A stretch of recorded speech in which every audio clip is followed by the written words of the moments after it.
ডিসেম্বরের পরে কেউ অবৈধ মোবাইল ব্যবহার করতে পারতো না। বাংলাদেশে এই নিয়ম চালু হয়েছে, এমনকি সরকার ইতিমধ্যে পদক্ষেপ নিয়ে নিছে।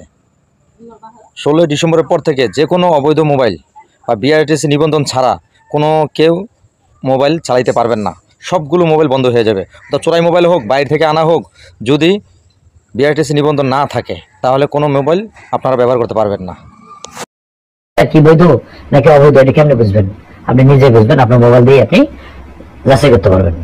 3টা অপশন আছে, 3টা অপশনে বলে দেবো একদম খুব সহজ করে। আমরা যখন জমি জমা কিনি, রেজিস্ট্রেশন করি, দোকানপাট কিনি, রেজিস্ট্রেশন করি, সেম একই জিনিস মোবাইলটা যদি কিনেন, এই মোবাইলটা কিন্তু রেজিস্ট্রেশন মুক্ত হইতে হবে। সেটা আপনাকে করা লাগবে না, এটা সরকার করবে। বিটিআরসি কর্তৃপক্ষ এই বাংলাদেশে যত মোবাইল ব্যবহার হচ্ছে, যতগুলো মোবাইল ব্যবহার হবে, সবগুলোই নিবন্ধন থাকবে সরকারের খাতায়। এই আইনি নাম্বার হলো একটা মোবাইলের পরিচয়। এই আইনি নাম্বারটা দিয়ে এটা যাচাই করা সম্ভব। একটা অপরাধী চক্র বিভিন্ন পন্থায়, চোরাই পথে, বিদেশ থেকে, বাইরের দেশ থেকে মোবাইলগুলো নিয়ে আসে ট্যাক্স ফাঁকি দিয়ে।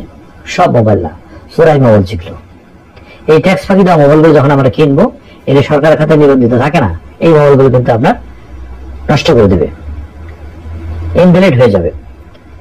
আপনি একটা কষ্ট করে এত টাকা দিয়ে মোবাইল কিনছেন, এই মোবাইলটা আপনি ব্যবহার করতে পারবেন না, এটা তো হতে পারে না।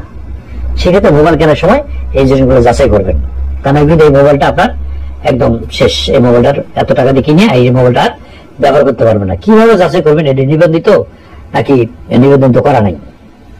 আপনার আইবি নাম্বার লাগবে।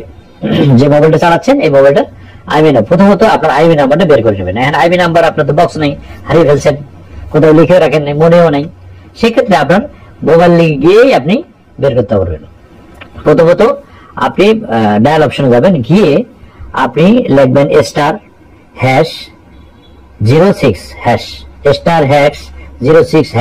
এটা লিখে আপনি ডায়াল করবেন। ডায়াল করার সাথে সাথে আপনার আইবি নাম্বার পাবেন।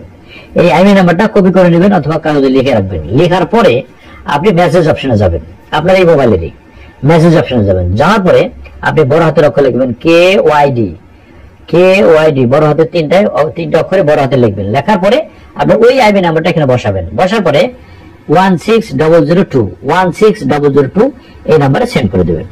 সেন্ড করার সাথে সাথে কয়েক সেকেন্ডের মধ্যে আপনার মেসেজ আসবে এই মোবাইলটা আপনার নিবন্ধিত নাকি অনিবন্ধিত।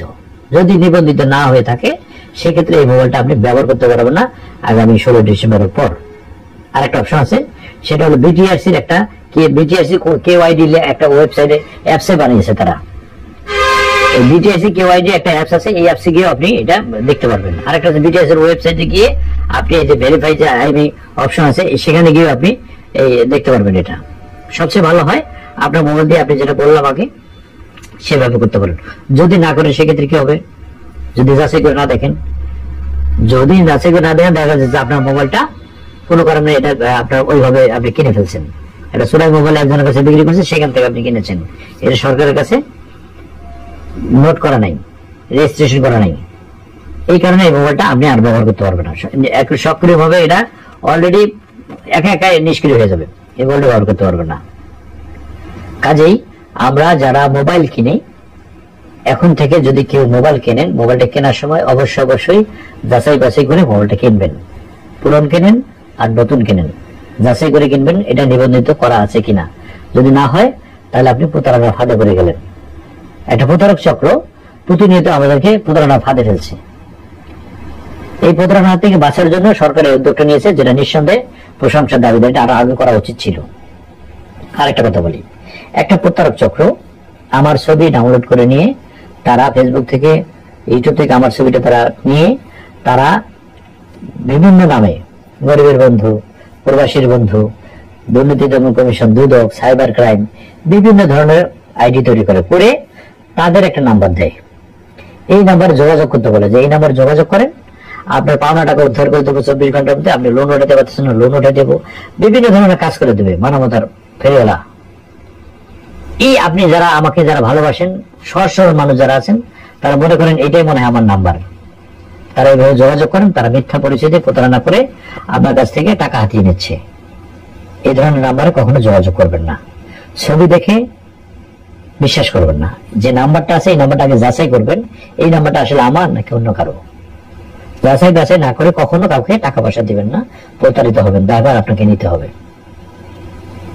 যে যেখানে আছেন ভালো থাকবেন, সুস্থতা থাকবেন, নিরাপদে পথ চলবেন।